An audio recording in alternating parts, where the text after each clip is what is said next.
Okay माता जी।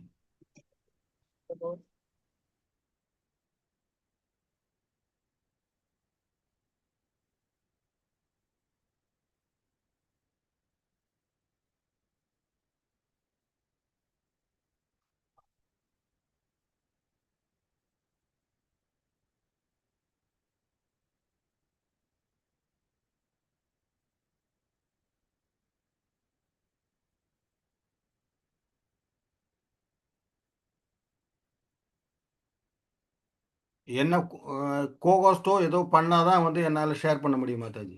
இல்ல அந்த கண்டென்ட் நீங்க படிச்சுட்டே இருங்க, நான் இது பண்றேன். லைவ் போயிட்டு இருக்கு. ஓகே மாதாஜி.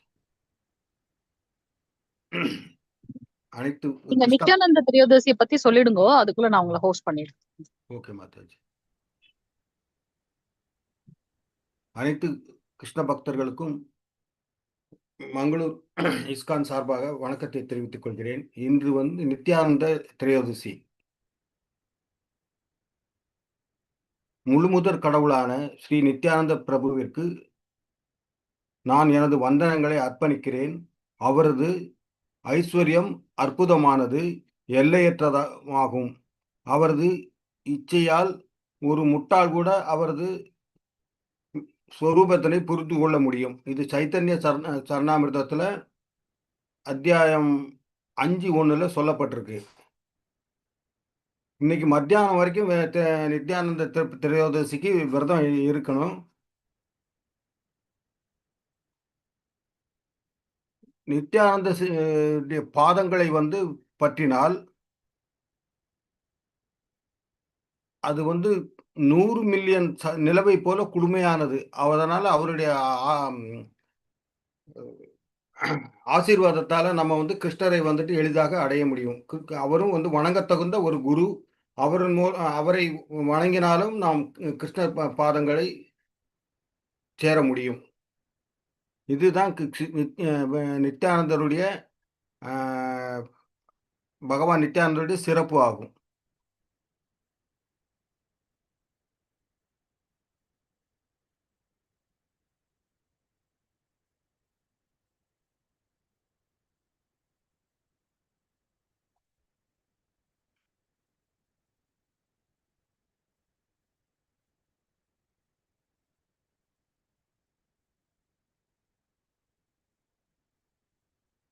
ஹரே கிருஷ்ணா பிரபு, நான் உங்களை ஹோஸ்ட் பண்ணிட்டேன்.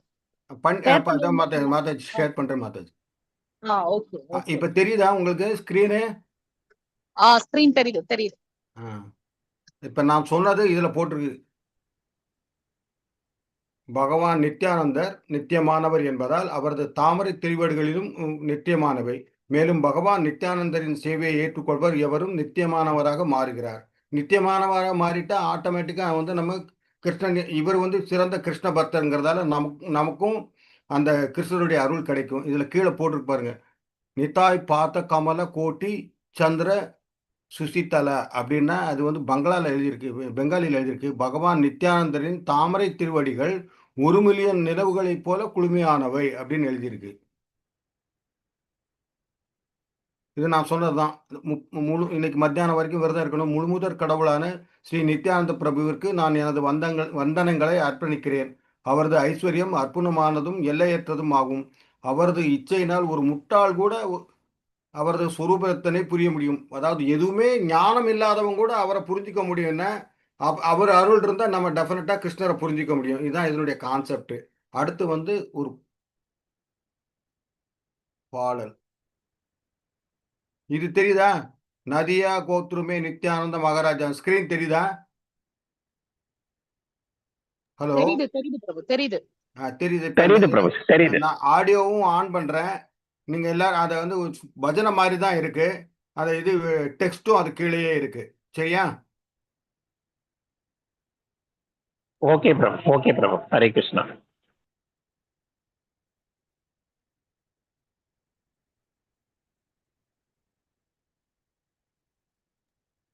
பிரபு இதுல ஆடியோ எதுவும் இல்லையே.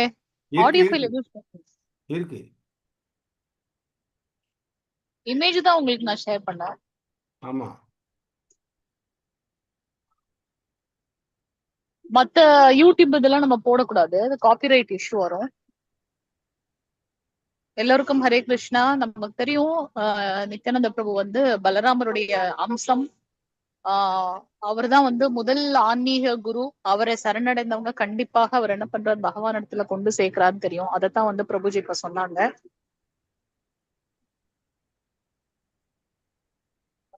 மெயினா ஷேர் பண்றது நீங்க பண்ணிட்டீங்க. நீங்க இதுக்கு போயிடுங்க, பக்தி ரசாமிர்தஸ் போயிடுங்க பிரபு.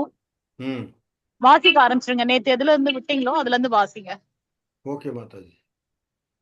நீங்க நான் நான் வந்த உடனே நான் உங்களுக்கு சொல்றேன். அது வரைக்கும் நீங்க வாசிச்சுட்டே இருங்க. ஹரே கிருஷ்ணா. ஓகே மாதாஜி.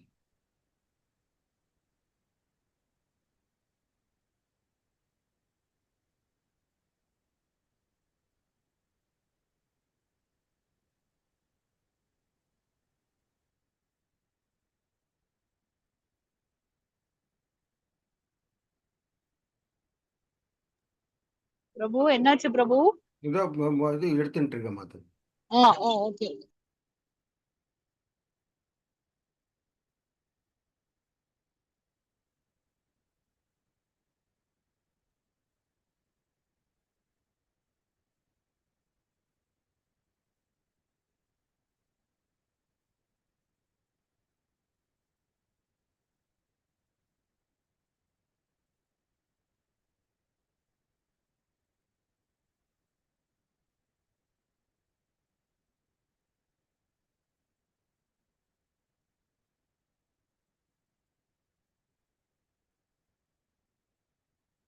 கீழே உள்ளதுல இருந்து படிக்கணும். இந்த போக தியாகம் இது படிச்சுட்டோம் நம்ம. அடுத்தது இதுல இருந்து படிக்கணும். போக தியாகம் என்றால் புலனின்பம், பற்றின்மை எனும் இருவேறு நிலைகளை மாற்றி மாற்றி கொள்ளுதல் என்று பொருள். புலனின் பற்றிலோ பற்றின்மையிலோ ஒரு உயிர் உறுதியுடன் இருக்க முடியாது. மாற்றம் என்பது தொடர்ந்து நிகழ்ந்து கொண்டே இருக்கும். போக தியாகங்கிறது வந்து நம்ம எதையும் அனுபவிக்காம, போகம்னா அனுபவிக்கிறது, தியாகம்னா நம்ம வந்துட்டு அதை வந்து அனுபவிக்காம இருக்குன்றது. அதாவது பற்றோடு இருந்தாலும் பற்றில்லாமல், ஒரு சின்ன உதாரணம் சொல்லணும்னா, பாயசத்துல இருக்கிற கரண்டி வந்துட்டு அதை கலக்கும். அதுக்கு சூடும் தெரியாது, சுவையும் தெரியாது. அது மாதிரி இருக்கணும் அப்படிங்கிறது அந்த போக தியாகத்துக்கு உதாரணம். நமது நித்திய உண்மையான நிலையின் காரணமாக நாம் இந்த இரு நிலைகளிலும் மகிழ்ச்சியாக இருத்தல் என்பது முடியாது. புலனின் இன்பம் என்பது நீடித்து இருப்பதில்லை. அதனால் சபல சுகம் கணநேர இன்பம் என்று அழைக்கப்படுகிறது.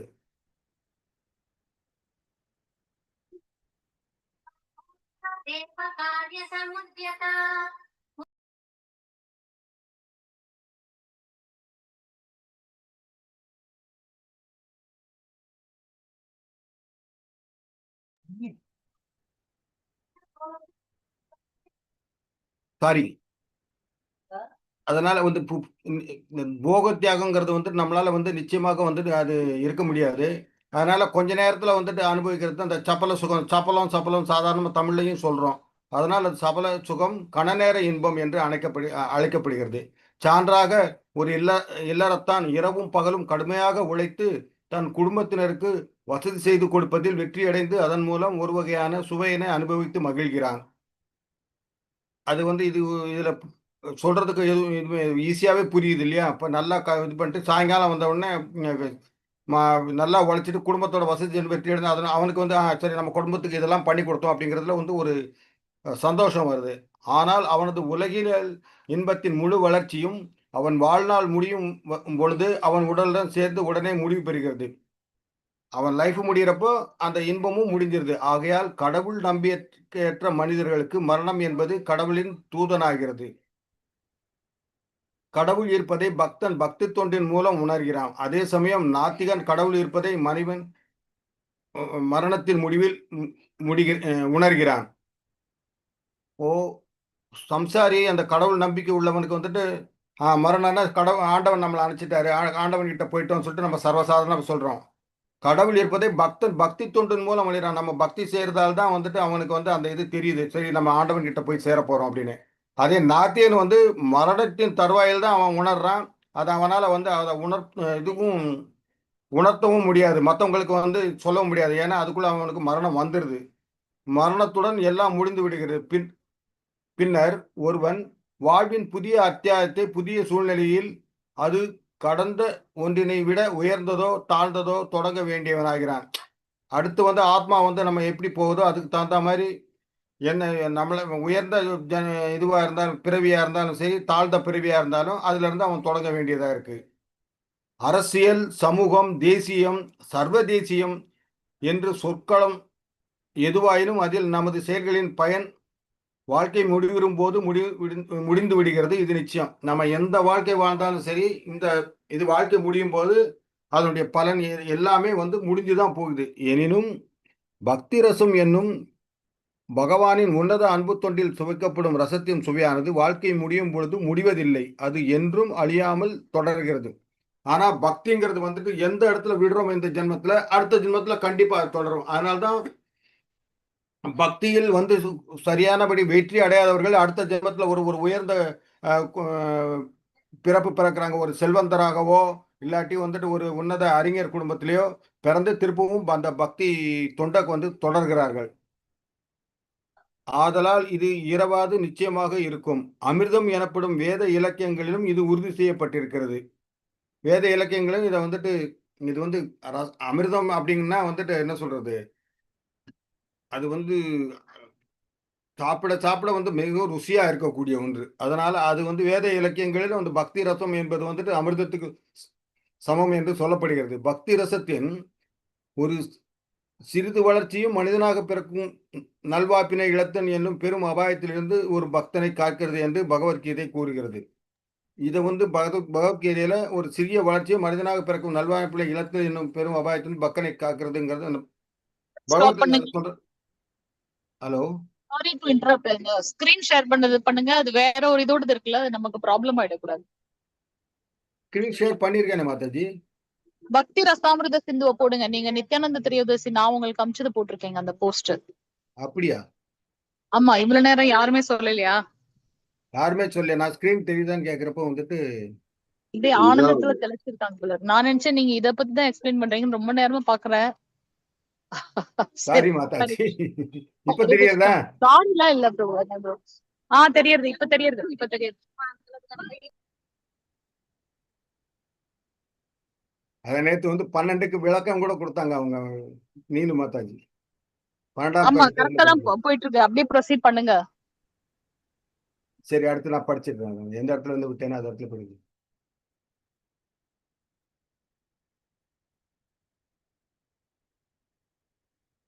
அமிர்தம் எனப்படும் வேத இலக்கியம் இது உறுதி செய்யப்படுகிறது. பக்தி ரசத்தின் ஒரு சிறிது வளர்ச்சியும் மனிதனாக பிறக்கும் நல்வாய்ப்பினை இழத்தல் என்னும் பெரும் அபாயத்திலிருந்து பக்தனை காக்கிறது என்று கீதை சொல்லுகிறது. கண்டிப்பா வந்துட்டு இறைவனை சரணடைந்து அடைந்து விட்டால் அடுத்து வந்து அவனுக்கு வந்து அந்த ஜென்மத்துல அந்த இதுக்கு மோட்சம் கிடைக்காட்டாலும் அடுத்த ஜென்மத்துல எந்த இடத்துல இருந்து விட்டாங்களோ அதுல இருந்து தொடக்கூடிய இது வாய்ப்பு கிடைக்கிறதுங்கிறது பகவத்கீதையில கிளீனா நம்ம படிச்சிருக்கோம்.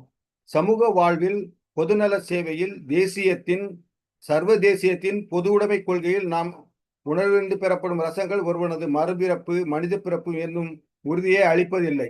நம்ம வந்து சாதாரணமா வந்து என்ன சொல்றது, அது பௌதிக வாழ்க்கையில இருக்கிறப்ப வந்துட்டு நமக்கு அந்த மறுபிறப்பு என்னும் உறுதியெல்லாம் அதெல்லாம் இந்த தேசியம் மற்ற அதெல்லாம் பட்டதில் வந்துட்டு மனிதன் எப்படி பிறப்பான் என்ன ஏதுங்கிறதெல்லாம் பற்றி சொல்லலை.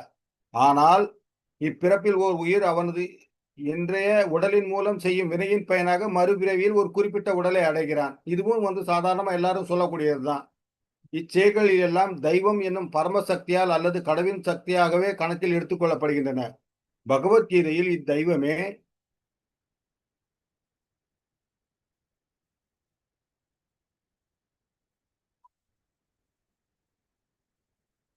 எல்லாவற்றுக்கும் முதற் காரணமாக விளக்கப்படுகிறது.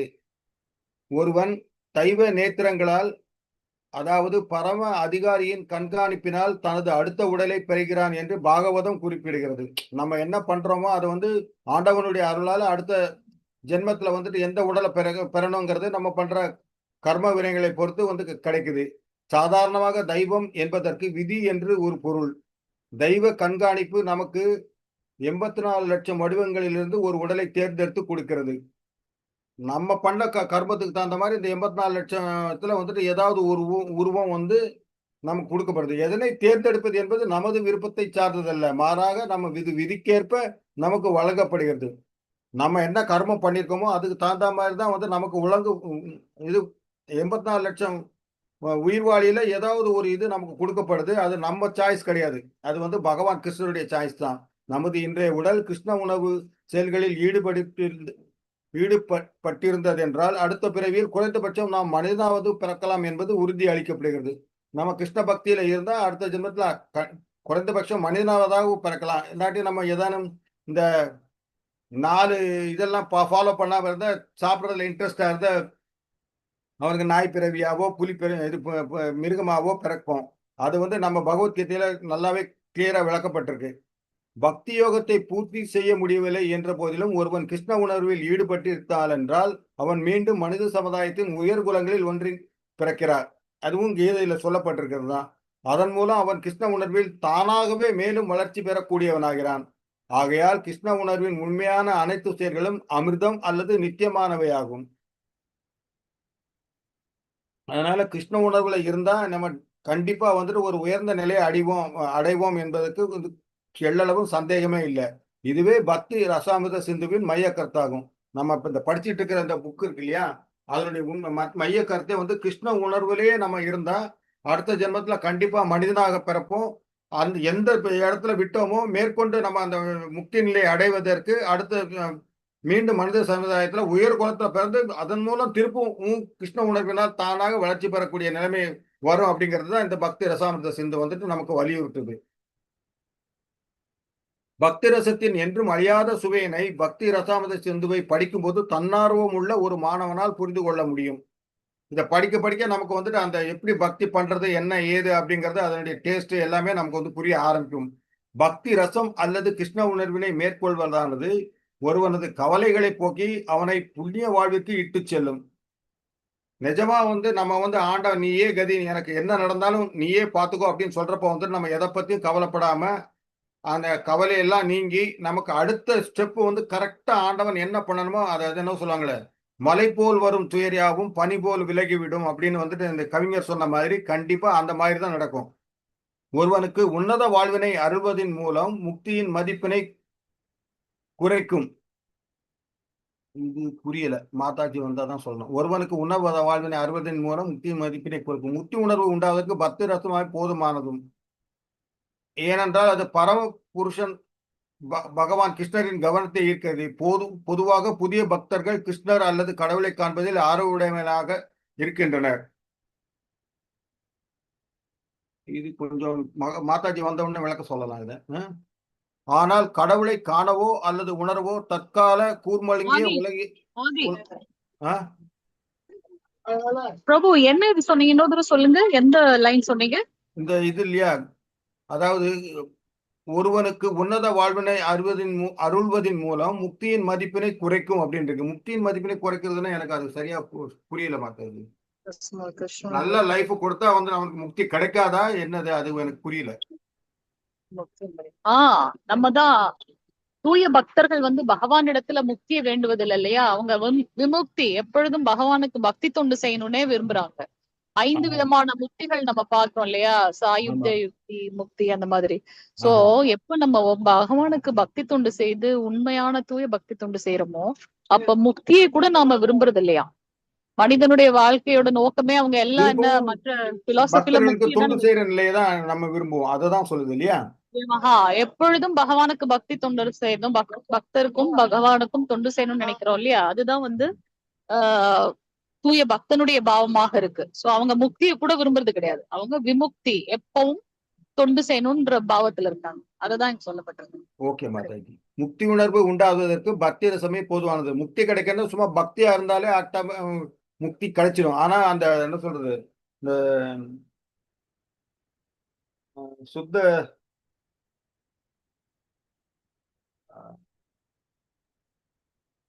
சத்துவகுணம் வர்றப்ப வந்துட்டு நம்ம உன்னத நிலை அடைவோம். ஏனெனில் அது பரம புருஷ பகவான் கிருஷ்ணரின் கவனத்தை ஈர்க்கிறது.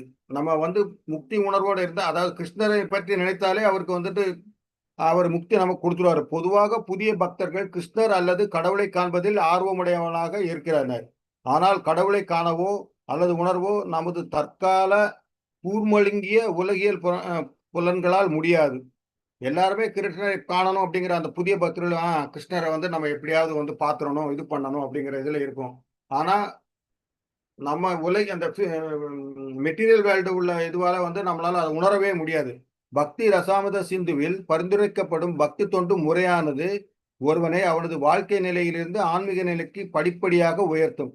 இந்த இந்த பக்தி ரசாமத சிந்துல என்ன போட்டிருக்கோ அதைபடி முறையா இது பண்ண கிராஜுவலா நம்ம வந்துட்டு எப்படி ஸ்பிரிச்சுவல் லைஃப்ல வந்துட்டு படிப்படியா முன்னேறலாம் அப்படிங்கிறத வந்து ஸ்டேஜ் பை ஸ்டேஜ் முன்னேறலாங்கிறத வந்துட்டு இது விளக்கி சொல்லுது.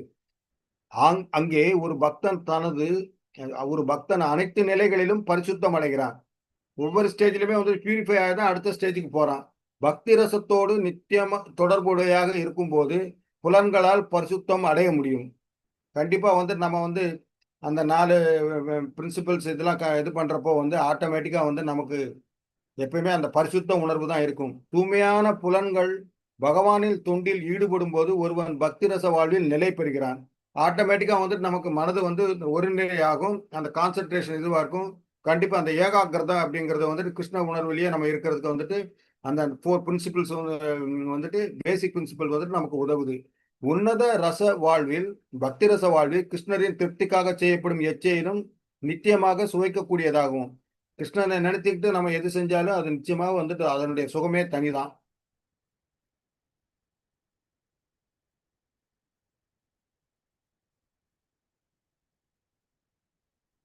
அந்த மாதிரி தொண்டில் இவ்வாறு ஒருவன் ஈடுபடும் பொழுது எல்லா வகையான ரசங்களும் நிலைத்து வாழ்கின்றன. அந்த மாதிரி இருக்கிறப்போ நமக்கு வந்து அந்த எல்லா விதமான அந்த என்ன சொல்றது அந்த சுவை ரசங்கள் அப்படிங்கிறது வந்துட்டு இந்த சுவையை தான் குறிக்குது. ஆரம்பத்தில் ஒருவன் ஆச்சாரியர் அல்லது ஆன்மீக குருவின் வழிகாட்டுதலின் கீழ் ஒழுங்குமுறை விதிகளுக்கேற்ப பயிற்சி அளிக்கப்படுகிறான். நம்முடைய குரு வந்துட்டு எந்த மாதிரி எல்லாம் இது பண்ண கரெக்டா வந்துட்டு மனதை இப்படி கட்டுப்படுத்துறது, அந்த மனதை கட்டுப்படுத்துறது முதல் படிதான் வந்துட்டு இந்த சாப்பாடு இதெல்லாம் வந்து கண்ட்ரோலா இருக்கிறது, இந்த குடிப்பழக்கம் இல்லாம இருக்கிறது, பிறன்மனை நோக்காமை இதெல்லாம் இருந்தா ஆட்டோமேட்டிக்கா வந்துட்டு அந்த பயிற்சி நமக்கு கிடைக்கிறப்ப வந்துட்டு ஆட்டோமேட்டிக்கா வந்து அந்த நமக்கு அந்த உயர்நிலை வரும். படிப்படியாக அவன் உயர்நிலை அடையும் பொழுது பக்தி தொண்டு புறத்தூண்டுதல் அற்றதாகவும் கிருஷ்ணருக்கு தொண்டு செய்யும் தன்னார்வம் உடையதாகவும் ஆகிறது. அப்படி பிராக்டிஸ் பண்ண பண்ண வந்துட்டு நம்ம என்ன அந்த கிருஷ்ண கான்சியஸ்லயே நம்ம இருந்துடுறோம். இந்த நூலின் 12 வகையான ரசங்கள் உள்ளனவென்று விளக்கப்படுகின்றன. இதுல முதன்மையான 5 ரசங்களின் மூலம் நாம் கிருஷ்ணருடைய நமது உறவினை புதுப்பித்துக் கொண்டோம் என்றால் நாம் நிறைந்த ஞானம் மற்றும் ஆனந்தத்தில் நிலையாக வாழலாம். இந்த புக்ல வந்துட்டு 12 வகையான ரசங்கள் சொல்லியிருக்கு. அதுல முதல் 5 ரசங்களை நம்ம இது பண்ணாலே வந்து கிருஷ்ணருடைய வந்துட்டு நம்முடைய உறவு கிருஷ்ணருடைய ரொம்ப அட்டாச்மெண்ட் ஆகி நிறைந்த ஞானமும் ஆனந்தமும் பெறக்கூடிய வாழ்வையை வந்து கண்டிப்பாக அடைவோம். யாரேனும் ஒருவர் மீது அன்பு செலுத்தும் போது நமக்கு பொதுவான மனப்பாங்கை வாழ்வின் அடிப்படை கொள்கையாக இருக்கிறது. ஒருவர் மீது அன்பு செலுத்தாது எவராலும் வாழ முடியாது. இது ரொம்ப நேச்சர் தான். யார் மேலேயாவது நமக்கு இஷ்டம் இருக்கத்தான் இருக்கும். நம்ம குழந்தையோ இல்ல நமக்கு உடன் பிறந்தவர்களோ நம் துணைவியோ யாருமே இருக்கும். அந்த மாதிரி அன்பு செலுத்தாம யாராலும் இருக்க முடியாது. இம்மனப்பாங்கு எல்லா உயிர்களிடத்திலும் இருக்கிறது. இது எல்லா லைஃப்லயும் எல்லா ஜீவராசிகளுக்குமே இருக்குது. செயலொடுங்கிய நிலையில் புலியை போன்ற ஒரு கொடிய விலங்கிடம் கூட இந்த அன்பு காணப்படுகிறது. அது கண்டிப்பா அது குட்டிய இது பண்றப்பெல்லாம் அது வந்து வேற ஒரு சில சமயத்துல வந்துட்டு புலி வேட்டையே ஆடாம வேற ஒரு குட்டியை வந்துட்டு வேற ஒரு மிருகம் எடுத்துட்டு போனாலும் அதை துரத்திட்டு வந்து திருப்ப வந்து குட்டியை வந்து அந்த மான் குட்டியெல்லாம் விட்டதை வந்து நேச்சுரல் ஜியாகிரபி போன்ற இதுல கூட பார்க்க முடியும். அந்த கொடிய விலங்குல கூட வந்து அந்த தாய்மை உணர்வு வந்துருச்சுன்னா வந்து அதை அடிச்சு சாப்பிடாது. அந்த மான் குட்டியை வந்துட்டு புலி காப்பாத்தி வேற இந்த ஓனாய் இந்த மாதிரில இருந்து காப்பாத்தி திரும்ப மான் கிட்ட விடுறதெல்லாம் கூட நம்ம பார்க்க முடியுது. அது மனிதனிடத்தில் நிச்சயமாக காணப்படுகிறது. புலிகிட்டே இருக்கிறப்ப நம்ம கிட்ட டெஃபினட்டா அது இருக்கத்தான் இருக்கும். எனினும் இதில் காணப்படாதது என்னவென்றால் எல்லோரும் இன்புற்று இருக்க நாம் நமது அன்பினை எங்கு செலுத்த வேண்டும் என்பதுவே. நம்ம எப்பவும் சந்தோஷமா இருக்கணும், எல்லாருமே சந்தோஷமா இருக்கணும்னா யார்கிட்ட பிரியமா இருக்கணுங்கிறது தான் வந்து இங்க கேள்வி. இக்காலத்தில் மனித சமுதாயம் ஒருவனுக்கு அவன் தனது தேசத்தை அல்லது குடும்பத்தை அல்லது அவனையே நேசிக்கும்படி கற்றுக் கொடுக்கிறது. மெட்டீரியல் வேல்ல அப்படித்தான் கத்துக்கிறது. ஒண்ணு நாட்டை நேசி, இல்லாட்டி உன் குடும்பத்தை நேசி, இல்லாட்டி ஒன்னையே நீ நேசின்னு தான் சொல்லுது. ஆனால் எல்லோரும் இன்புற்று இருக்கும் வண்ணம் அவன் தனது அன்பு மனப்பாங்கினை எங்கு வைத்தல் வேண்டும் என்பது பற்றிய குறிப்பு இதில் இல்லை. டெஃபினட்டா வந்துட்டு எந்த மாதிரி இருந்தா எல்லாரும் சந்தோஷமா இருப்பாங்க அப்படிங்கறது வந்து சொல்லவே இல்லை. சில ஏதோ ஒரு வாசகம் கூட இருக்கு. எல்லோரும் இன்புற்று இருப்பதே அல்லால் வேறொன்றும் அறியேன் பராபரமேன்னு சொல்லுவாங்க. ஆனா எந்த மாதிரி பண்ணா எல்லாரும் இன்பமாக இருக்கும் அப்படிங்கறத பத்தி அது சொல்லல. இதில் இல்லாத குறிப்பு இது என்றால் கிருஷ்ண பகவானை பற்றிய சிந்தனை தான். இதுல என்ன, கிருஷ்ணரை வந்து ஆண்டவனை நினைத்தால் ஆண்டவன் எல்லோருக்குமே நம்ம அருள் புரி அப்படின்னு சொல்லிட்டு வேண்டதுதான். அதுதான் இங்க வந்து முக்கியமானது.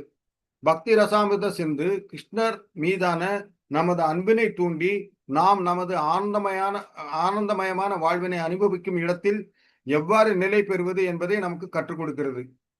ஸோ கிருஷ்ணர் மீதான அன்பு இருந்தாலுமே ஆட்டோமேட்டிக்கா எல்லாருமே அவனுக்கு அப்படி நடக்கணும் இப்படி நடக்கணும் இல்லாம எல்லாரும் சந்தோஷமா இருக்கணும். எல்லாரும் சந்தோஷமா இருந்தா நமக்கு எந்தவித துன்பமும் அவங்க மூலமா எந்தவித கவலை பற்றி அவங்க பேச மாட்டாங்க. அவங்க சந்தோஷமா இருக்கிறப்போ நம்மளும் ஆட்டோமேட்டிக்கா சந்தோஷமா தான் இருப்போம்.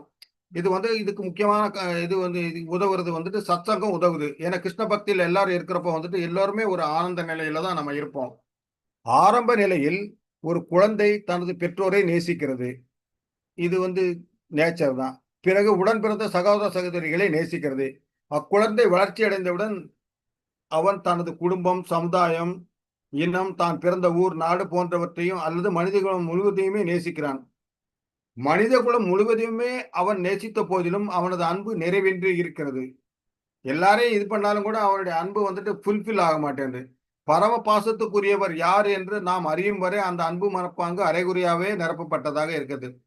யாரு மேல அன்பு செலுத்தினா எல்லாம் இது, அதாவது என்ன சொல்றது, ஒரு சாட்டிஸ்பேக்ஷன் இருக்காது. எல்லார் மேலயும் அன்பு செலுத்துவான், எல்லாம் இருப்பான். ஆனாலும் வந்து அவனுக்கு ஒரு குறை இருந்துகிட்டே இருக்கும்.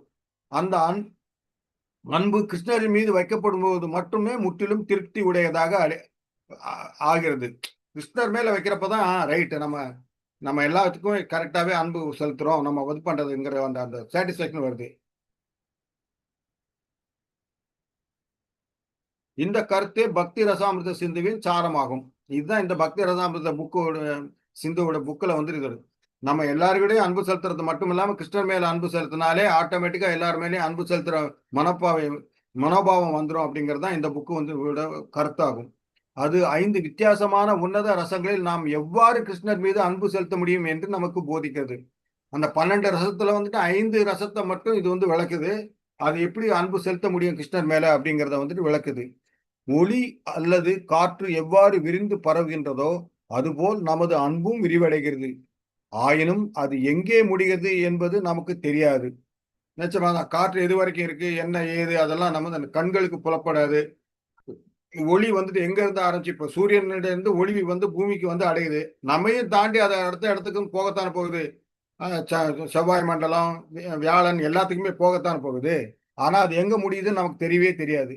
கிருஷ்ணர் மீது அன்பு செலுத்தும் எளிய முறையின் மூலம் உயிர்கள் மீதும் நாம் அன்பு செலுத்தலாம் என்னும் விஞ்ஞானத்தை பக்தி ரசாமிர்த சிந்து நமக்கு உபதேசிக்கிறது.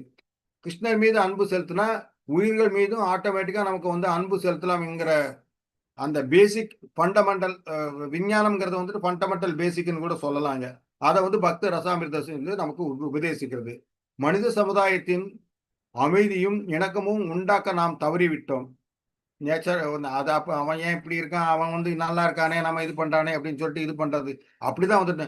அவனை மாதிரி நீ மார்க் எடுக்கணும், நீ அவனை விட முன்னேறி பண்ணணும், இப்படிதான் வந்து நம்ம சொல்லி கொடுக்குறோமே ஒழிய நம்ம வேலையை செய்யறோம்னு சொல்லிட்டு யாருமே சொல்லி கொடுக்கறது வந்துட்டு இப்ப வந்து ரொம்ப கம்மியாயிடுச்சு. நீ உன் வேலையை பாரு, நீ கரெக்டா இது பண்ணா உன்னுடைய டார்கெட்டை நீ அது பண்ணணுங்கிறது வந்து அவனை விட நீ சிறப்பா இருக்கணும், அவனை வந்துட்டு தோக்கடிக்கணும். அவன் இந்த மாதிரிதான் நம்ம வந்து பெரும்பாலான ஆட்கள் வந்து அப்படிதான் கத்துக் கொடுக்குறாங்க. ஏன், ஐக்கிய நாடுகள் சபை போன்ற மாபெரும் முயற்சியின் மூலம் கூட நாம் தோற்றுத்தான் போய்கொண்டோம். ஐக்கிய நாடுகள் சபை கூட வந்துட்டு உலக அமைதின்னு சொல்றது, ஆனாலும் வந்து சண்டை வந்துகிட்டே தான் இருக்கு. காரணம், சரியான வழிமுறையினை நாம் அறியவில்லை என்பதே ஆகும். இப்போ ஒரு விஷயம் செய்து அதுக்கு நம்ம தோல்வி அடைகிறோம்னு என்னது, நம்ம மெத்தடாலஜி தப்பு. அந்த முறை மிகவும் எளிமையானது, அது ரொம்ப சிம்பிள் தான். ஆனால் அதனை ஒருவன் மிக பொறுப்புடன் புரிந்து கொள்ள வேண்டும். ரொம்ப பொறுமையுடன் புரிந்து கொள்ள வேண்டும். அதை வந்து பேஷண்டா வந்து எப்படி ஹேண்டில் பண்ணணும்னு தெரிஞ்சா கண்டிப்பா வந்து அந்த வந்து நாம் அதுல சக்சஸ் ஆகலாம். பக்தி ரசாமிர்த சிந்து மனிதர்கள் அனைவருக்கும் முழுமுதற் கடவுளான கிருஷ்ணர் மீது அன்பு செலுத்தும் எளிமையான இயற்கையான முறையினை எவ்வாறு நிறைவேற்றுவது என்று போதிக்கிறது. இந்த பக்தி ரசாமிர்த சிந்து புக்கு வந்து எல்லாருக்குமே வந்து கிருஷ்ணர் மீது எப்படி எளிமையான முறையில அன்பு செலுத்தலாம் அப்படிங்கறத வந்து இது பண்றது. அவர் தான் சொல்றாரு, சும்மா ஒரு தண்ணி வச்சாலோ ஒரு இலைய வச்சாலோ இது பண்ணி எனக்கு இது பண்ணாலே நான் வந்து திருப்தி அடைஞ்சிடுறேன் அப்படின்னு சொல்றாரு இல்லையா? அந்த மாதிரி வந்து நமக்கு வந்து ஒரு கிருஷ்ணர் மேல அன்பு வர்றப்போ வந்துட்டு எவ்வாறு நேசிக்கலாம் என்று நேசிக்கலாம் என்பதை அது வந்து எளிதாவே போதிக்கிறது. அத வந்து பகவத்கீதையில அவர் சொல்லவும் சொல்லியிருக்காரு. கிருஷ்ணரை எவ்வாறு நேசிக்கலாம் என்பதை நாம் கற்றுக்கொண்டோம் என்றால், பின்னர் எல்லா உயிர்களையும் உடனடியாக ஒரே சமயத்தில் நேசிப்பது நமக்கு மிக மிக எளிதாகும். ஏன்னா எல்லாத்துலயுமே வந்து அ கிருஷ்ண ரூபமா தான் அதாவது என்ன சொல்றது? ஆனா அந்தணனும் ஒண்ணா தான் இருப்பான், சண்டாளனும் ஒண்ணா இருப்பான், நாயும் ஒண்ணா இருப்பான். எல்லாத்துலயுமே வந்துட்டு நம்ம வந்து கிருஷ்ணரை காணும் மனப்பக்குவம் வரதால எல்லா உயிருக்கும் நம்ம வந்துட்டு அ ஒரு சமமான பார்வையோட தான் நம்ம பார்க்க ஆரம்பிப்போம். இதை வேருக்கு நீர் பாய்ச்சுவது போன்றும், வயிற்றுக்கு உணவெடுப்பது போன்றும் ஆகும். எப்பயுமே ஒரு செடி வளரணும்னா, அதுக்கு வந்து வேருக்கு தண்ணி பாய்ச்சணும் தான் இது பண்ணும். செடி இலை மேல எல்லாம் தண்ணி பாய்ச்சுனா, அது வந்து அதனால மரம் வளராது. அதே மாரி சாப்பாடு வந்துட்டு நம்ம மோந்து பார்த்தா பத்தாது. வயித்திற்கு சாப்பிட்டா தான் வந்து நமக்கு உடம்புக்கு வந்து அ நல்ல ஸ்ட்ரென்த் கிடைக்கும். சும்மா ரொம்ப இதுவானா எமர்ஜென்சிக்கு தான் நம்ம வந்து இந்த குளுக்கோஸ் இதெல்லாம் ஏத்துறது. ஆனா முறையா வந்து சாப்பிட்டு செரிக்கிறப்போ வந்துட்டு கிடைக்கிற திருப்தி வந்துட்டு எதுவுமே இருக்காது. நாம் ஒவ்வொருவரும் அறிந்த உண்மை ஆதலால் வேருக்கு நீர் பாய்ச்சுவது வயிற்றுக்கு உணவிடுவது என்னும் முறை உலகெங்கும் நடைமுறைக்கேற்றதும் பழக்கத்தில் உள்ளதும் ஆகும். இது எல்லாரும் தெரிஞ்சதுதான். நாம் எதையேனும் உண்ணும் பொழுதோ நாம் உணவிடும் போதோ அச்செயலின் காரணமாக உண்டான சக்தியானது நமது உடல் முழுவதும் உடனடியாக பரப்பப்படுகிறது என்பதை நாம் அனைவரும் நன்கு அறிந்ததே. அதுபோல வேருக்கு நீர் பாய்ச்சும் பொழுது அதனால் உண்டாகும் சக்தியானது மிகப் பெரிய மரமாக இருந்த போதிலும் உடனடியாக அம்மரம் முழுவதும் பரப்பப்படுகிறது. மரத்தின் ஒவ்வொரு பகுதியிலும் நீர் பாய்ச்சுவதோ, உணவளிப்பதோ சாத்தியமற்றதாகும். அதே மாரி மரத்துக்கு வந்து இலை மேல தெளிச்சாலோ, இல்ல தண்டு மேல தெளிச்சாலோ பிரயோஜனம் இல்ல. வேர்ல இது பண்ணாதான் வேர் உறிஞ்சி மொத்த எல்லா பகுதிக்கும் வந்துட்டு இ அந்த நீர் வந்து பரவறதுக்கு இயல்பா சாத்தியமாகும். இல்லாட்டி வந்து நம்ம மேல இலை மேல எல்லாம் தெளிச்சா வந்து மரத்துக்கு வந்து அதுக்கு உண்டான அந்த நீர் சத்து கிடைக்கவே கிடைக்காது. பக்தி ரசாமிர்த சிந்து ஒரே ஒரு மின்விசை பொறியை தட்டுவதன் மூலம் உடனே எல்லா பொருள்களுக்கும், எல்லா இடங்களுக்கும் எவ்வாறு பிரகாசம் அடைகின்றன என்பதை நமக்கு போதிக்கும். இது வந்து ஒரு சுவிட்ச் போட்டா எல்லா இடத்துலயும் லைட் எரிஞ்சு எல்லா இடத்துலயும் பிரகாசம் வர்ற மாதிரி இந்த பக்தி ரசாமிர்த சிந்துவ படிச்சா நமக்கு அந்த அந்த ஞானம் வந்து வரும். இம்முறையினை அறிந்து கொள்ளாத ஒருவன் தனது வாழ்வின் நோக்கத்தையே இழந்து விடுகிறான். இத நம்ம தெரிஞ்சுக்கலன்னா, நம்ம என்ன வாழ்ந்தும் பிரயோஜனம் இல்ல. உலகியல் தேவைகளை பெற்று இன்றைய மனித சமுதாயம் வசதியாக வாழ்வதில் பெருமளவு முன்னேறி இருக்கின்றது. இன்னைக்கு வந்து எல்லா இதுவும் கிடைக்குது. ஆனாலும் நாம் மகிழ்ச்சியுடன் இருப்போங்கிறோமா என்பது கேள்விக்குறி. இல்லை. காரணம் நாம் முக்கியமான ஒன்றை விட்டு விடுகிறோம். வாழ்க்கை வசதிகள் மட்டுமே நம் மகிழ்ச்சியுடன் இருக்க போதுமானவை அன்று. இதற்கு சிறந்த உதாரணம் உலகின் வளமிக்க நாடான அமெரிக்காவாகும். அங்க எல்லாம் லக்ஸரியா தான் இருக்கு. ஆனாலும் அங்க வந்து எல்லாரும் சந்தோஷமா இருக்காங்களான்னா, அது கேள்விக்குறிதான். அங்க தான் வந்துட்டு எல்லாம் இந்த ஒரு என்னது இந்த ஹிப்பீஸ் இதெல்லாம் இருந்தாங்க. அங்க தான் வந்து நம்ம ம அ பிரபுபதா வந்து அவங்கள மாறுதல் உண்டு பண்ணி தான் அங்கருந்து தான் வந்து எல்லா இடத்துக்குமே வந்து இந்த கிருஷ்ண கான்ஷியஸ்னஸ் இது வந்துட்டு கிளைகள் எல்லாம் வந்து ஆரம்பிச்சது. அதனால வந்து செல்வச் செழிப்பு வந்துட்டு அங்க எல்லாரும் சந்தோஷமா இருக்கிறாங்க, மகிழ்ச்சியா இருக்கிறாங்க என்பதுக்கு வந்து அளவுகோல் கிடையவே கிடையாது. உலக அகத்திற்கான அனைத்து வசதியும் உடையதாக இருந்த போதிலும், வாழ்வில் முற்றிலும் குழப்பமும் வெறுப்புடைய ஒரு மனித ஜாதி அது உருவாக்கிக் கொண்டிருக்கிறது. இப்ப நான் சொன்னதே தான் அது திருப்பி சொல்லுது இது. பக்தி ரசாமிர்த சிந்துவில் விதிக்கப்பட்டிருக்கும் பக்தி தொண்டு கலையை அக்குழப்பமற்ற மனிதர்கள் கற்றுக்கொள்ள வேண்டும். அக்குழப்பமுற்ற மனிதர்கள் கற்றுக்கொள்ள வேண்டும் என்று நான் இதன் மூலம் வேண்டுகிறேன். அந்த மாரி உள்ளவங்க குழப்பமான மனிதர்களுக்கு இத ஃபாலோ பண்ணா கரெக்ட்டா எப்படி வந்து சந்தோஷமா இருக்க முடியும்? ஒரு குறை இல்லாத ஒரு என்ன சொல்றது? ஒரு மன திருப்தி, செல்ஃப் சாட்டிஸ்ஃபேக்ஷன் அ கிடைக்கிறதுக்கு உண்டான வழிய வந்துட்டு இது கத்துக் கொடுக்குது. அதனால் அவர்கள் இதயங்களில் கலந்து கொண்டிருக்கும் வாழ்வின் நெருப்பானது உடனே அணைக்கப்படும் என்பதில் நான் உறுதியாக இருக்கிறேன். இங்க வந்து நம்ம பிரபுபதா சொல்றது என்னன்னா, இத வந்து நம்ம மனசுல இருக்கிற சஞ்சலனம் எல்லாம் போயிட்டு, ஒரு அமைதியான இது வந்துரும். எப்ப வந்து மனசு அமைதியா இருக்கோ, நம்ம ஆட்டோமேட்டிக்கா நமக்கு அமைதி, சந்தோஷம் எல்லாமே நமக்கு நமக்கு கிடைச்சிரும். நமது அதிருப்தியின் மூல காரணம் வாழ்க்கை முறையில் நான் மிகவும் முன்னேறிந்த போதிலும் உறங்கிக் கொண்டிருக்கும் நமது அன்பு மனப்பான்கு முற்றிலும் நிறைவேற்றப்படவில்லை என்பதே ஆகும். நம்ம என்னதான் வந்து ரொம்ப லக்ஸரியா இருந்தாலும் கூட நமக்கு வந்து ஒரு திருப்தி வரல அப்படிங்கிறது என்னன்னா, நம்ம வந்து நமது நம்ம எல்லார்கிட்டயும் அன்பு செலுத்துற முறை வந்து சரியாக வந்து நிறைவேற்றப்படாதனால தான் இந்த மாதிரி ஒரு டிஸ்சாட்டிஸ்ஃபேக்ஷன் இருக்கு. பக்தி ரசாமிர்த சிந்து உலகில் நாம் பக்தி தொண்டில் முழுமையாக ஈடுபட்டு எவ்வாறு வாழலாம் என்பதற்கான காரிய சாத்தியமான குறிப்புகளை நமக்கு அளித்து அதன் மூலம் இம்மை மறுமைகளில் உள்ள அனைத்து இச்சைகளையும் தீர்த்து வைக்கிறது. இந்த பக்தி ரசாமிர்த சிந்து புக்கு வந்து நம்ம எப்படி வந்து பக்தி தொண்டில் ஈடுபட்டு எந்த மாதிரி வாழ்ந்தா நமக்கு வந்து இந்த பிறவிலையும் அடுத்த பிறவிலையும் எவ்வாறு வந்து நமக்கு வந்து ஒரு சந்தோஷத்தையும் ஒரு நமக்கு மனநிறைவையும் கொடுக்கிறது அப்படிங்கிறத பத்தி இது சொல்லுது. வாழ்க்கை முறையினை கண்டிப்பதற்காக பக்தி ரசாமிர்த சிந்து படைக்கப்படவில்லை. நீ இப்படி இருக்கணும் அப்படி இருக்கணும்னு சொல்லிட்டு வந்து ரூல்ஸ் எல்லாம் சொல்லல. மாறாக சமயவாதிகளுக்கும் தத்துவவாதிகளுக்கும் பொதுமக்களுக்கும் கிருஷ்ணரை எவ்வாறு நேசிப்பது என்பதற்கான தகவல்களை தரும் ஒரு முயற்சி ஆகும். இது வந்து கிருஷ்ணரை எந்த மாதிரி அப்ரோச் பண்ணணும், எவ்வளவு மாதிரி கிருஷ்ணர் மேல அன்பு செலுத்தணும் அப்படிங்கிறதுக்கு தான் வந்து ஒரு சின்ன முயற்சியா இது பண்ணுது. கிருஷ்ணர் மேல அன்பு செலுத்த ஆரம்பிச்சாலே நம்ம எல்லா இடத்துலயுமே பரமாத்மா இருக்காரு, கிருஷ்ண சுரூபமா பார்க்க ஆரம்பிப்போம். அதனால நமக்கு அந்த எவ்வாறு கிருஷ்ணரை நேசிப்பது என்பதுக்கு கற்றுக் கொடுக்கக்கூடிய ஒரு முறையாவோ அல்லது அதை பற்றிய தகவல் கொடுக்கும் முயற்சியாகவோ தான் இந்த புக்கு எழுதப்பட்டிருக்குது. லௌகீக தப்பா இருக்கு, லௌகிகன் இருக்கு, லௌகிகன் இருக்கணும். லௌகீக கவலைகளில் நின்று ஒருவன் வாழலாம். அதாவது லௌகிகன்னா அந்த மெட்டீரியல் வேர்டை பற்றி வந்து நமக்கு அது வேணும் இது வேணுங்கிற தீர்ப்பு இல்லாமல் எது கிடைச்சாலும் அதுல வந்து ஒரு திருப்தி அடையக்கூடிய நிலைமையை வந்து நம்ம அடைஞ்சிருவோம். அதே நேரம் அவன் கிருஷ்ணரை நேசிக்கும் கலையை கற்றுக்கொள்ள வேண்டும். அந்த மாதிரி ஒரு திருப்தி வர்றப்போ வந்து கிருஷ்ணரை நேசிக்கிற முறையை வந்து கத்துக்கொள்ளலாம், கத்துக்கொண்டு ஆக வேண்டும். ஆட்டோமேட்டிக்கா அது வரத்தான் வரும். தற்சமயம் நம் காதலுக்கான நமது மனப்பான்மையினை பயன்படுத்த பல்வேறு வழிகளை கண்டுபிடித்திருக்கிறோம்.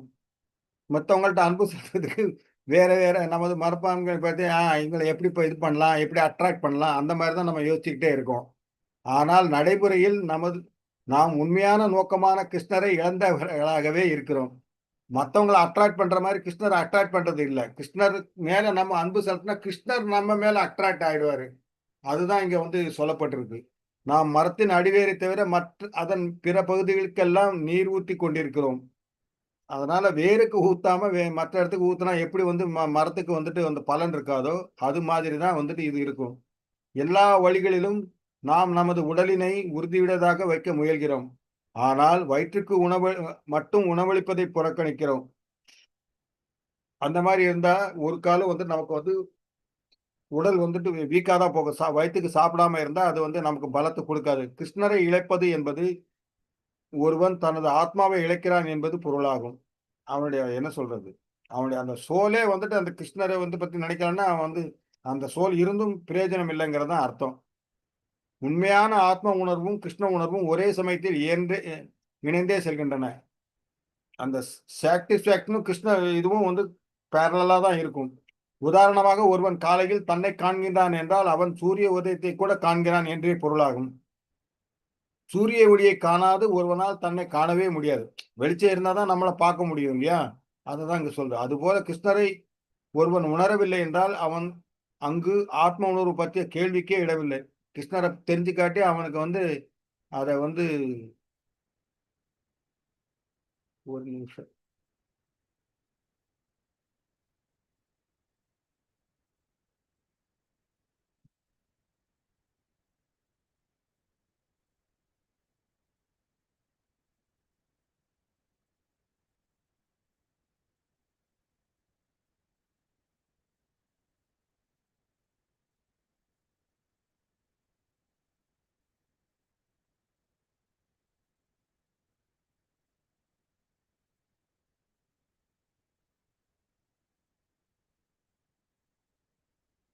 கிருஷ்ண பக்தி இயக்கத்தில் இப்போது ஈடுபட்டு கொண்டிருக்கும் மனிதருக்காகவே பக்தி ரசாமிர்த சிந்து குறிப்பாக இயற்றப்பட்டிருக்கிறது.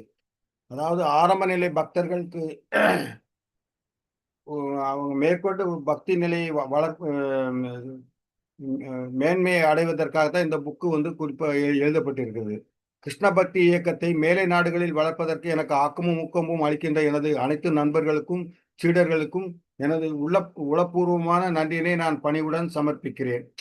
இது வந்து இங்க வந்து ஓட் ஆஃப் தேங்க்ஸ் மாதிரி வந்து சொல்றாரு. மேலும் எனது அன்புக்குரிய சீடர் ஸ்ரீமன் ஐயானந்த பிரம்மச்சாரி, ஐயானந்தம் இருக்காது, ஜெயானந்தாவா இருக்கும், ஏதோ தப்பா இருக்கு.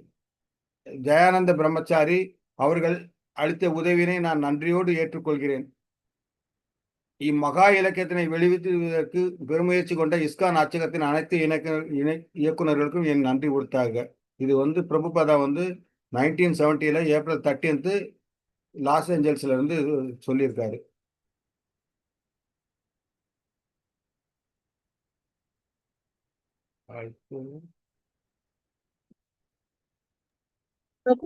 வாசிங்க, அறிமுகம் கொடுத்துச்சு இல்லையா, முன்னுரை வாசிங்க. அதுதான் மாதாஜி, அது நான் முன்னுரை படிக்கிறேன் பிரபுஜி. படிங்க, நான் அப்புறம் இது பண்றேன். ஓகே. தெய்வ அருள் வேண்டுதல் அதான படிக்கணும் பிரபுஜி? ஆமா ஆமா மாதாஜி. ஓகே. பகவான் ஸ்ரீ கிருஷ்ணரே முழுமுதற் கடவுளாகவும் காரணங்களுக்கெல்லாம் மூல காரணமாகவும் அனைத்து ரசங்கள்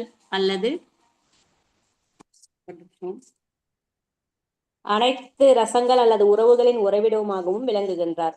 அந்த ரசங்கள் ரௌத்ரம் அதாவது சினம், அற்புதம் ஆச்சரியம், சிருங்காரம் காதல், ஹாஸ்யம் நகை, வீரம் வீரம், தயா கருணை, தாசியம் தொண்டு, சக்கியம் நட்பு, பயானகம் அச்சம், பிபத்ஸ்வம் அருவருப்பு, சாந்தம் அமைதி, வாத்சல்யம் பாசம் என்று அழைக்கப்படுகின்றன. அவர் நிறைவான கவர்ச்சிகரமான வடிவமுடையவர். அவரது ஈர்க்கின்ற விஸ்வரூபம் மற்றும் உன்னத ரூபங்களினால் அவர் தாரக, பாலிகா, சியாமா, லலிதா, இறுதியில் ஸ்ரீமதி ராதா ராணியோர் ஆகியோரின் தலைமையின் கீழுள்ள அனைத்து கோபியர்களும் தம் வயப்படுத்தினார். பகவான் நமக்கு அருள் புரியட்டும். அவ்வருளே தெய்வத்திரு ஸ்ரீமத் பக்தி சித்தாந்த சரஸ்வதி கோஸ்வாமி பிரபுபாதர் அவர்களால் ஊக்குவிக்கப்பட்ட பக்தி ரசாமிரத சிந்து என்னும் இந்நூலை ஆக்கும் பணியில் ஏற்படும் இடர்களை களையும். அடுத்தது படிக்கட்டுமா பிரபுஜி, சொல்றீங்களா? படி மாதாஜி. ஓகே. இல்ல, ரசங்கள் வந்துட்டு இந்த 12 உங்க எல்லாருக்குமே ஒரு கொஸ்டின். இப்ப 12 விதமான ரசங்கள் பாக்குறோம்ல, ஒரு ரசத்துக்கும் ஒரு எக்ஸாம்பிள் சொல்லுங்க. எப்படி அவங்க வந்து பகவானோட தொடர்பு கொண்டாங்க, அந்த ரசத்துல ஸ்ரீ கிருஷ்ணருடைய தொடர்பு கொண்ட ஒரு கேரக்டர் சொல்லுங்க பார்க்கலாம். மாதாஜி வாசிச்சாங்க இல்லையா அந்த 12 ரசம். முதல்ல வந்து ரௌத்ரம், சினம்.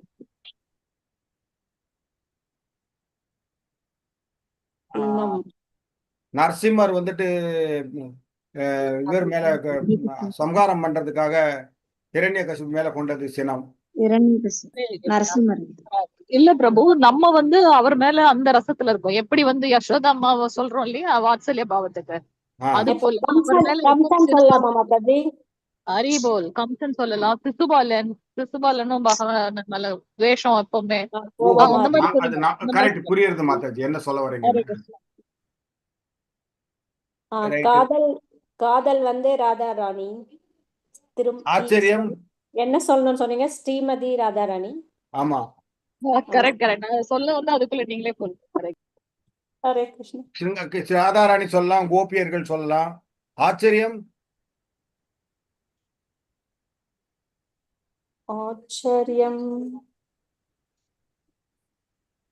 இவரை சொல்லலாம். சஞ்சயன் அந்த உருவத்தை பார்த்து அந்த தூரத்துல இருந்தே வந்து அந்த விஸ்வரூபை பார்த்துட்டு அவன் அந்த ஆச்சரியம் கொள்றத வந்து சொல்லலாம். பிரபு யாரு? சஞ்சயன். இந்த திருதராஷ்டிர பகவத்கீதையில நடந்தது நினைச்சு அவர் அந்த இதுல பண்றதா? ஆமா, அந்த என்ன சொல்றது, விஸ்வரூபத்தை பார்த்து ரொம்ப அற்புதம் தான் சொல்றாரு அவரு. அப்ப அர்ஜுனன் கூட சொல்ல மாதாஜி, அப்ப அவரும் அப்படித்தானே பார்த்தாரு, இத்தனை கண்ணு இருக்கா, இத்தனை கால் இருக்கா அவனுக்கு அப்படின்னு. அதெல்லாம் சொல்ற சஞ்சயன் சொல்ற மாதிரிதான் இருக்கும் அதுல. ஓகே. ஹாஸ்யம், காதல் சொல்லல இன்னும். காதல்னா ராதாராணி கோபிகைகள் எல்லாரும் சொல்லியாச்சு. ஓகே. ஹாஸ்யம் ஸ்ரீமதி ராதாராணி. ஸ்ரீமதி ஆ? ராதாராணி. ம். ஸ்ரீமதி ராதாராணிமா. ஸ்ரீமதி ராதாராணி. ஓகே, அடுத்தது ஹாஸ்யம். நகை, சிரிப்பு. விருந்தாவனாசிகள், அகைன் கோபியர்களை சொல்லலாமா? அவருடைய ஒரு கோபி சொல்லலாம். அந்த இது இந்த லீலைகள். கோப்பர்கள் அவரு கூட மாடு மேய்க்க போறவங்க எல்லாம் இருக்காங்க ஆமா இல்லையா? ஆமா ஆமா. அடுத்தது வீரம். அவர் கூட சண்டை போடுறதுலயே யாரு ரொம்ப இதா இருந்தது? கம்சனுடைய பீஷ்மர் மாதாஜி. எஸ் எஸ் எஸ் யுத்த வைராக்கியம். Okay, super. அடுத்து தயா, கருணை.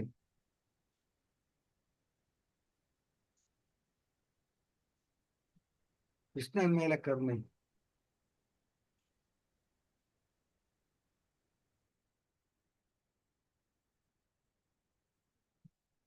யசோதாம்மை.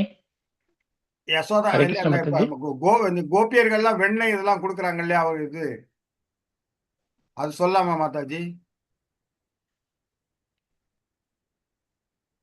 யசோதாம்மை கூட கருணையா தான் இருக்காங்க பிரபுஜி. கருணை இல்ல, அது வந்து வாத்சல்யம். அது மற்றவங்கெல்லாம் வந்து அவங்களுக்கு இதெல்லாம் கொடுக்குறாங்க இல்லையா, அது அலங்காரம் பண்ணி பார்க்கறது. மற்ற யசோதாவை தவிர கோகுலத்தில் உள்ள மற்ற பெண்கள்லாம் வந்து இது பண்றாங்க இல்லையா.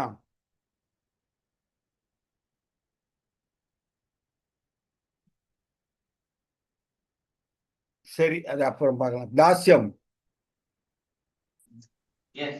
பிரபு சொல்லுங்க பார்க்கலாம். கருணை, தயா. கருணைக்கு யார் சொல்றது மாதாஜி? கருணை. என்ன நீங்க இப்ப டிஸ்கஸ் பண்ணி வச்சீங்க? கருணை நாங்க வந்து என்ன சொன்னேன்னா வந்து யசோதாவை தவிர மற்ற பெண்கள்லாம் வந்து அவருக்கு இது பண்ணி அவர் இந்த இதெல்லாம் பார்த்து அவருக்கு அலங்காரம் பண்றது இது பண்றது. கருணை கருணை பகவானுடைய கருணை. அந்த பகவான் மேல கருணையா இருக்கிறது. பகவான் மேல கருணை, பகவான் மேல கருணை. அவர் மேல யாரு கருணை? எல்லாருமே எனக்கு வந்து கிருஷ்ணன் இருக்கு. அவர்தான் வந்து எல்லாருக்கும் கருணையோட இருக்காரு. அவர் மேல இது அந்த பழ வியாபாரியோட கதையில நம்ம அது ஒண்ணு பார்ப்போம். அதுக்கு ஆமா, தானியத்தை கொடுத்தா அவரு வந்துட்டு ஆமா சொல்லலாமா? பலி சக்கரவர்த்தி வந்து பலி சக்கரவர்த்தி கருணையோட சொல்றீங்க பிரபு? பலராமரா சொல்லலாமா மாதாஜி? அண்ணன் பொசிஷன்ல இருந்தாலும் அவருக்கு இது பண்றதுனால நான் என்ன யோசிச்சேன்னா, குப்ஜா கதை தெரியும் இல்லையா? குப்ஜாவோட கதை கிருஷ்ண புக்ல படிச்சிருப்பீங்க இல்லையா? அவங்களுக்கு வந்து அவங்கள பார்த்தாலே எல்லாரும் சிரிப்பாங்க. அவ்வளவு தூரம் ஒரு அங்கஹீனமான அவங்க 3 இடத்துல அவங்களுக்கு வந்து வளைஞ்சிருக்கும். கூனியாச்சும் நம்ம முதுகுல ஒரு இதுதான் நம்ம பார்த்தோம் இல்லையா ஸ்ரீராமர் அவதாரத்துல. அது பாகவதத்திலே வரும். அவர் இந்த இது அந்த கம்சனுடைய அந்த மதுரா நகர்ல நுழையிறப்போ வந்து எல்லாரும் கிண்டல் பண்ணிட்டே இருப்பாங்க. பார்த்த உடனே இவர் திரும்ப அழகிய உருவம் எடுத்துருவாங்க அவங்க. ஆமா ஆமா. அவர் வந்து எனக்கு கூட இந்த சந்தனம்னு சொன்ன உடனே அவங்க உடனே கொடுத்துருவாங்க அந்த சந்தனத்தை. அப்போ அவங்களுடைய மூதாதையர்கள் எல்லாம் சொல்லியிருப்பாங்களாம் பகவான் எப்படி இருப்பார், அவருடைய திருப்பாத. ஏன்னா அவங்களால அவரை மேல நிமிர்ந்து பார்க்க முடியாதுல்ல, எப்படி கீழே குனிஞ்ச மாதிரி தான் இருக்காங்க. அவங்க கேட்ட உடனே அந்த திருப்பாதத்தை பார்த்த உடனே அவங்களுக்கு தெரிஞ்சிருச்சான், ஆஹா இவர்தான் மூல முழுமுதற் கடவுள்னு. அவங்க யாருக்கும் வந்து எதுவுமே செய்யவே மாட்டாங்க, ஹெல்ப்பே பண்ண மாட்டாங்க. ஆனா கிருஷ்ணர் கேட்ட அடுத்த நொடி என்ன பண்ணிட்டாங்களாம், உடனே அந்த சந்தனத்தை கொடுத்துட்டாங்களாம். அப்ப அவர் என்ன பண்றாரு, அழகியே அப்படின்னு கூப்பிட்டு அவங்கள வந்து எங்கெல்லாம் அந்த வளைஞ்சிருக்கோ உடம்பு அங்கெல்லாம் டச் பண்றாரு. அவங்கள வந்து அணைக்கிறார் அழகி அப்படின்னு சொல்லி. அடுத்த நிமிஷம் அவரோட ஸ்பரிசம் பட்ட உடனே அவங்க ரொம்ப அழகியா மாறிடுறாங்க. பகவான் எவ்வளவு ஒரு கருணா பாவம் அப்படின்னு சொல்லிட்டு பார்த்தோம். இல்ல ஆக்சுவலா அவர் மேல கருணை நமக்கு கருணையா இருக்காரு. இதை நம்ம டிஸ்கஸ் பண்ணுவோம் அப்புறமா. அவர் மேல கருணையான்னு பார்த்தா நீங்க சொன்ன மாதிரி யசோதாம்மா தான் எப்பவும் பயந்துட்டே இருப்பாங்க. ஆமா, பெற்றோருன்னு வரும்போது அதுல எல்லாமே வந்துரும். ஆனா கருணை அவர்தான் எல்லாருக்கும் கருணையோட கொடுத்திருக்காரு. சுதாமாவாக இருக்கட்டும், குப்ஜாவாக இருக்கட்டும், சிசுபாலனாக இருக்கட்டும், அவன் தப்பே பண்ணியிருந்தாலும் அவனுக்கும் கருணையோட மோட்சத்தை கொடுத்தார். தண்டவக்ரனா இருக்கட்டும். இது ஒரு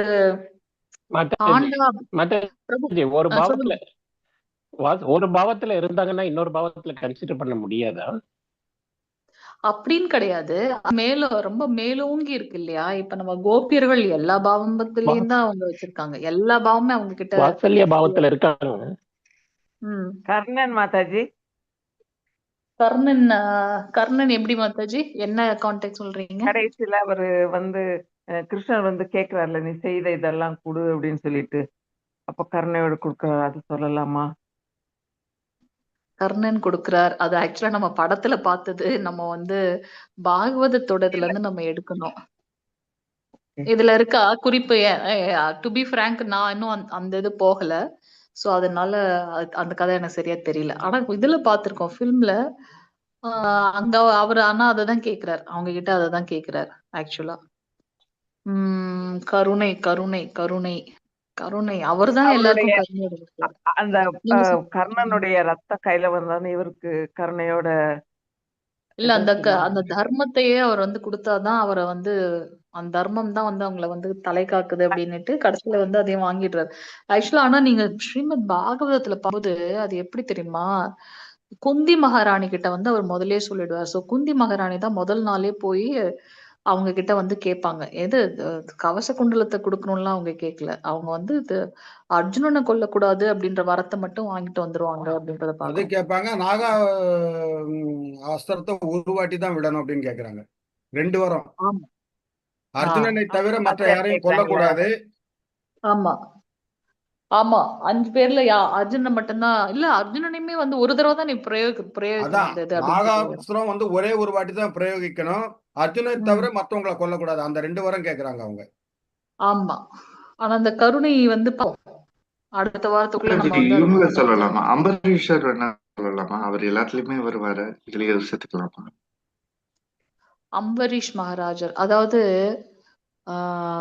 பகவான் இந்த மேல எப்படி சக்கரம் போயிட்டு தாக்கும்போது விட்டுறலான்னு அவர் கருணையா சொல்றாருல்ல. இந்த இன்னொரு தடவை சொல்லுங்க பிரபு, இன்னொரு தடவை சொல்லுங்க. அந்த முனிவர் பேர் மறந்துட்டாங்க. அந்த ஏகாதசி முடிச்சுட்டு அந்த ஃபாஸ்டிங் முடிச்சுட்டு வரும்போது துர்வாச முனிவர் அதெல்லாம் கரெக்ட். ஆனா பகவான் அங்க எங்க நிக்கிறாரு? பகவான் இல்ல சக்கரத்தாழ்வார்கிட்ட கருணையா சொல்றாரு. அவ்வளவுதான் அவங்க. பகவான் மேல நம்ம கருணையா சொல்றதுதான் நம்ம மாதாஜி பாக்குறோம் இங்க. ஆமா பகவான் தான் எல்லாத்தையும் கருணையோட இருக்கிறாரு எனக்கு தெரியும். ஆனா ஆமா. பகவான் மேல யார் கருணையா இருக்கிறாங்க காட்டுறாங்க. ம் கொஞ்சம் காம்ப்ளிகேட்டான விஷயம்தான். பாப்போம், வாரம் பார்க்கலாம்.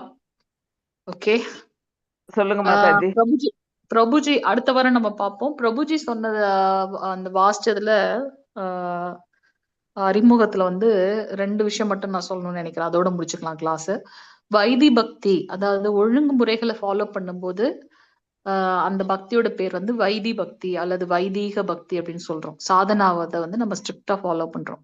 அப்படி சாதனா ஃபாலோ பண்ணும்போது எக்ஸாம்பிள் வந்து தினமும் மங்களார்த்தி அட்டன் பண்ணணும், அதுக்கப்புறம் வந்து சாண்டிங் பண்ணணும், நாம உச்சாடனம் செய்ய செய்ய நம்மளுடைய அந்த கான்சியஸ்னஸ் வந்து பியூரிஃபை ஆகி நம்ம பக்தியில முன்னேறோம் அப்படின்னு பாக்குறோம். சோ இந்த மாதிரி ஒழுங்குமுறை விதிகளை நம்ம ஸ்ட்ரிக்டா ஃபாலோ பண்ண அது இயல்பாகவே வந்து நமக்கு வந்து பகவான் மேல அன்பு வந்துடும். அது வந்து ராகானுக பக்தின்னு பாக்குறோம். சோ சாதன பக்தி என்பது மிக முக்கியமான ஒன்று. சாதனை ரொம்ப முக்கியம். அப்ப சாதன பக்தி நம்ம ஃபாலோ பண்ண வைதி பக்தியில இருந்து நாம ராகானுக பக்திக்கு போயிடுறோம். ராகானுக பக்தி என்னது? மத்தவங்க அந்த சென்டென்ஸ் நீங்க பாத்தீங்கன்னா தெரியும். வெளியில இருந்து செயற்கையாக யாரும் தூண்டி விடணும்னு தேவையில்லை. கிருஷ்ண பக்தி அது ஆட்டோமேட்டிக்காவே வந்துடும். அதுதான் வந்து ராகானுக பக்தி. அது அப்ப எப்படி வருது? நான் தினமும் என்னுடைய சாதனையை வந்து ஒழுங்கா பண்ணேன் அப்படின்னாக்கா, வைதிக பக்தியை ஒழுங்கா பண்ணனாக்கா நாமளே வந்து ராகானுக பக்தி உயர்வடைறோம் அப்படின்னு ஒண்ணு. அதுக்கப்புறம் நம்ம இது வரைக்கும் வந்து எனக்கு தெரிஞ்சு நான் என்ன பத்தி சொல்றேன், 5 விதமான ரசங்கள் தான் நம்ம பார்த்திருக்கோம். இன்னைக்கு வந்து பாத்தீங்கன்னா பக்தி ரசாமிர்த சிந்தோட இன்ட்ரோடக்ஷன்லயே நம்ம 12 விதமான ரசங்களை பாக்குறோம். சோ இந்த மாதிரி நிறைய விஷயங்களை வந்து நமக்கு இது வரைக்கும் தெரியாத விஷயங்களை உண்மையாலுமே ஸ்ரத்தையோட பக்தியில முன்னேறணும்னு நம்ம பிராக்டிஸ் பண்றவங்களுக்காகவே வந்து ஸ்ரீல ரூப கோஸ்வாமிகள் கருணையோட நமக்கு இதை கொடுத்திருக்கார். சோ நம்ம வந்து நிதானமா டிஸ்கஸ் பண்ணி போலாம். டைம் இருக்கு. 12 விதமான ரசங்களோட எல்லாரும் ஒர்க் அவுட் பண்ணிட்டு அடுத்த வாரம் பார்க்கலாம். சரிங்களா? ஹரே கிருஷ்ணா. வாஞ்ச கல்பதருக்கேஷ கிருபா சந்திப்பை வச்சு पतितानां पावनेभ्यो वैष्णवेभ्यो नमो नमः। अनंत कोटि वैष्णव वृंद की जय। नामाचार्य श्रील हरिदास தாக்கூர் की जय. ஜெகத்குரு ஸ்ரீல பிரபுபாத் की जय. ஐ திங்க் எல்லாருமே வந்து நித்தாய் கௌரங்கா சேலஞ்ச் எடுத்திருப்பீங்கன்னு நினைக்கிறேன். அதுல வந்து நம்ம தினமும் மங்களார்த்தி பார்க்கணும், தினமும் சைத்தன்ய சரித்தாமிரதத்துல இருந்து நம்ம வாசிக்கணும். ஒரு டெக்ஸ்ட் வாசிக்கணும். 1 hour டைம் கொடுத்துருக்காங்க. இன்னும் டைம் நமக்கு ஃபிக்ஸ் பண்ணல, எப்பன்னு தெரியல. அது ஃபிக்ஸ் பண்ணி கொடுத்துட்டாங்கன்னா நம்ம அந்த அந்த லிங்க்ல எல்லாருமே ஜாயின் பண்ணிக்கோங்க. காமனான டைம் இருக்கும். அதுக்கப்புறம் வந்து ஏதாவது ஒரு விஷயத்த ஸ்ட்ரிக்டா நம்ம இந்த 1 month ஃபாலோ பண்றோம் அப்படின்ற ஒரு உறுதி எடுத்துட்டு அதுல நம்ம வந்து பக்தி பண்ணணும். ஜபம், நாம ஜபம் வந்து ரொம்ப முக்கியம். 16 மாலைகள் கண்டிப்பா முடிக்கணும். ஸோ அதெல்லாம் ப்ராக்டிஸ் பண்ணுங்க இந்த ஒரு மாசத்துல. இப்ப ஏற்கனவே கம்மியான ரவுண்ட்ஸ்ல இருக்கீங்க அப்படின்னா இந்த மாசம் நம்ம சேலஞ்ச் எடுத்துட்டு பண்ணலாம். அவரை தவிர்த்து நம்மள வந்து இந்த சம்சார சாகரத்துல இருந்து விடுவிக்க யாருமே கிடையாது. ஸோ அவர் தான் நம்மள வந்து பகவான் இடத்துல கொண்டு சேர்க்க போறவர் நித்யானந்த பிரபு. அவங்க வந்து ஸ்ரீ பலராமருடைய அவதாரம். ஸோ அவருடைய சரணங்களை, பாத கமலங்களை வந்து நம்ம பிரார்த்தனை பண்ணிட்டு நம்ம பண்ணலாம். சுச்சிஷ்டாஷ்டகம் அப்படின்ற அந்த பாடல் வந்து இருக்கு இல்லையா, அதை நீங்க நம்மளோட குரூப்ல போட்டிருப்பாங்கன்னு நினைக்கிறேன். யூடியூபோட இதுவும் இருக்கு பிராக்டிஸும். ஸோ அதை தினமும் வாசிக்க ட்ரை பண்ணுங்க. எப்படி நம்ம வந்து சௌராஷ்டகம், தாமோதராஷ்டகம் படிக்கிறோமோ அது போல இந்த ஒரு மாசமும் சுச்சிஷ்டாஷ்டகம், அதாவது ஃபர்ஸ்ட் லைன் நம்ம பிரபு வாசிச்சாங்க இல்லையா, அவருடைய திருப்பாதங்கள் வந்து எத்தனையோ சந்திரன்களை வந்து கொண்டது. குளுமை மாதாஜி. குளுமை அந்த சந்திரனுடைய குளுமையை கொண்டது. அதனால அது ஒண்ணு மட்டும்தான் நம்மள வந்து பகவான் அவருடைய பாதார விந்தங்கள்ல நாம பக்தி செய்யும் போது, சரணடையும் போது அவர் நம்ம பகவான் இடத்துல கொண்டு சேர்க்கிறாரு அப்படின்னு. அதுல ஒரு 4 லைன் தான் இருக்கு அந்த பாட்டு. நீங்க முடிஞ்சா யூடியூப்ல பிராக்டிஸ் பண்ணி பாருங்க. அது பிராக்டிஸ் பாடலா வரலைனாலும் பரவாயில்ல, அத தினமும் வாசிங்க. சரிங்களா? இன்னைக்கு தூங்க 10 மணி ஆயிடுச்சு. Super Mataji, super. பிராக்டிஸ் பண்ணுங்க. தூங்க போறதுக்கு முன்னாடி தினமும் அதை வாசிச்சிருங்க. ஒரு நாள் கண்டிப்பா நம்ம 16 மாலைகள் முடிக்கணும். காலையில 6 மணிக்குள்ள முடிக்கிறது உத்தமம். முடியாத பட்சத்துல, என்ன மாதிரி ஆட்கள்லாம் வேலை போறதுனால முடியாத பட்சத்துல அந்த ஒரு நாள் எப்படியாவது நம்ம ஷெட்யூல் போட்டு இதை முடிக்க பாருங்க. சரிங்களா? ஏதாவது ஒரு விஷயத்த நான் கண்டிப்பா அதை பண்ணுவேன்னு உறுதி எடுத்துட்டு, ஏதோ ஒரு ரொம்ப பிடிச்ச விஷயத்த பண்ண மாட்டேன் இந்த ஒரு மாசம் அப்படின்றதையும் உறுதி எடுத்துட்டு பிராக்டிஸ் பண்ணுங்க. அவ்வளவுதான். ஹரே கிருஷ்ணா. அடுத்த வாரம் சந்திப்போம். ஹரே கிருஷ்ணா. வேற எதுவும் இன்ஸ்ட்ரக்ஷன் இருக்குங்களா பிரபு மாதாஜி? ஒண்ணும் இல்ல மாதாஜி. ஒன்னும் இல்ல. ஓகே. அந்த டைமிங் வந்துட்டா நம்ம குரூப்ல ஷேர் பண்ணுங்க பிரபு. எல்லாரும் அதுல ஃப்ரீ பண்ணிட்டு கிளாஸ் அட்டன் பண்ணலாம். சைத்தன்ய சரித்தாமிரதம் வாசிக்கலாம். தமிழ் சைத்தன்ய சரித்தாமிரதம் யாராவது வச்சிருந்தீங்கன்னா கொஞ்சம் ஷேர் பண்ணுங்க நம்ம குரூப்ல. சத்யா பிரபு, உங்களுக்கு ஏதாவது உங்களுடைய இது டெக்னாலஜி யூஸ் பண்ணி தமிழ் சைத்தன்ய சரித்தாமிரதம் கிடைச்சது அப்படின்னா எப்படியாவது ஷேர் பண்ணுங்க. வேதா பேஸ்ல இருந்து ஷேர் பண்ணிக்கலாம் மாதாஜி. இங்கிலீஷ்ல இருக்கும், நான் டிரான்ஸ்லேட்டர் அது அப்படியே டிரான்ஸ்லேட்டர் போட்டா வந்துரும் மாதாஜி. டிரான்ஸ்லேட்ல போட்டா வரும் இல்லையா? ஓகே. வேற ஏதாவது பிடிஎஃப் நம்ம அந்த அதையே வேணாலும் நம்ம பிடிஎஃப் ஆக்கி ஷேர் பண்ணிக்கலாம் குரூப்ல. எல்லாருக்கும் டிரான்ஸ்லேட் பண்ணி படிக்க முடியலன்னா ஒருத்தவங்க அதை டிரான்ஸ்லேட் பண்ணி பிடிஎஃப் பண்ணிக்கலாம் மாதாஜி. அது நம்ம பிரபு பண்ணிடுவாங்க. சத்யா பிரபு பண்ணிடுவாங்க. அது சத்யா பிரபு அந்த 7th 8th வேதா பேஸ் எடுத்து பண்றேன். புக்குக்கும் வேதா பேஸ்க்கும் ஆல்வேஸ் டிஃபரன்ஸ் இருக்கு. இன்னொரு சென்டென்ஸ் மாறும், கண்டென்ட்ஸ் மாறாது. சத்ய பிரபு இன்னொரு சேவா இருந்தது இல்லையா, பிபிடியோட 7th and 8th சாப்டர். அதை பண்ணாதீங்க. இப்ப நமக்கு வேற டெம்பிள்ல இருந்து வேற பிரபுஜி டைரக்டா வேற இது பண்றாங்க. நல்ல வேளை நம்ம பண்ணல. அதை நம்ம பாத்துக்கலாம். சரிங்களா? ஓகே பிரபு. ஹரே கிருஷ்ண பிரபு. என்னோட சார்ஜ் தீர்ந்து போச்சு. ஹரே கிருஷ்ணா. வைண்ட் அப் பண்ணிடுங்க பிரபு. சங்கரன் பிரபு. ஹரே கிருஷ்ணா. இது எண்டிங் பிரேயர் சொல்லி வாஞ்சகர் சொல்லியாச்சே. சொல்லியாச்சு. ஓகே.